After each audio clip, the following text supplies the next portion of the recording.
The Supreme Court en banc, during its session today, August 20, 2024, acted on the following. First, the case of Datu Sajid v. S. Sinsuat et al.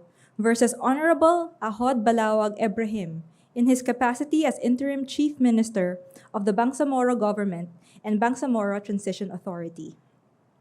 Petitioners challenge Bangsamoro Autonomy Acts No. 54 and 55, which created the municipalities of Datu Sinsuat Balabaran and Sheikh Abbas Hamza from the municipality of Datu Odin Sinsuat Maguindanao del Norte. Petitioners also challenge Bangsamoro Autonomy Act No. 53, which created the municipality of Nuling from the municipality of Sultan Kudarat. COMELEC had earlier issued resolutions numbers 11011 and 11012, setting the plebiscite to ratify the creation of the 3 new municipalities on September 7 and 21, 2024. The court, in a unanimous decision, partially granted the petitions.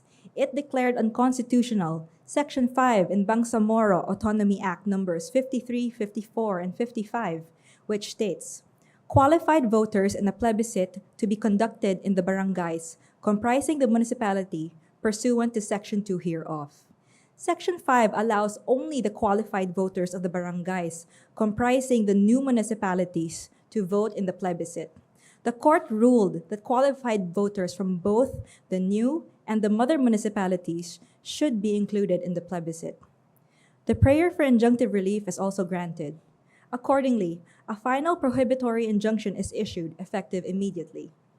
Respondent COMELEC is enjoined to desist from holding plebiscites on September 7 and 21, 2024, and from performing any and all acts related to the ratification of Bangsamoro Autonomy Acts numbers 53, 54, and 55. Next, in the case of Michael L. Rama versus the Ombudsman, the petition asks the court to declare as unconstitutional Section 24 of Republic Act No. 6770, or the Ombudsman Act of 1989, and Section O, Rule 3 of Administrative Order No. 7, or the Rules of Procedure of the Office of the Ombudsman as amended, as they apply to elective local officials such as Mayor Rama. The petition also asks the court to vacate the Ombudsman order placing Mayor Rama under preventive suspension.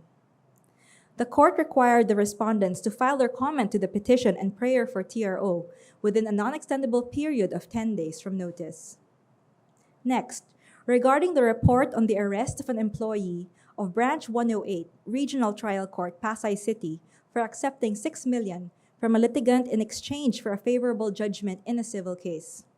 The court previously ordered the preventive suspension of Judge Albert T. Cancino and Officer in Charge, Acting Branch Clerk of Court, Marie Joy P. Lagman, both of Branch 108 RTC Pasay City, for allegedly accepting $6 million from a litigant in exchange for a favorable judgment in a civil case. The court adopted the recommendation of the Judicial Integrity Board and extended the preventive suspension while the case is pending. Lastly, regarding the guidelines on submission of electronic copies of pleadings and other court submissions being filed before the lower courts, the court approved the guidelines to facilitate the transition to electronic filing as the primary mode of filing pleadings before first and second level courts. Starting September 1, 2024, no trial court shall act upon any pleading unless it is accompanied by an electronic transmittal through email. I will be holding a separate press conference on this. The full text of the guidelines shall be uploaded to the Supreme Court website once the Supreme Court Public Information Office receives a copy from the Supreme Court en banc. A copy of the available pleadings in the cases I have mentioned will likewise be uploaded at the public pleading section of the Supreme Court website. Thank you very much.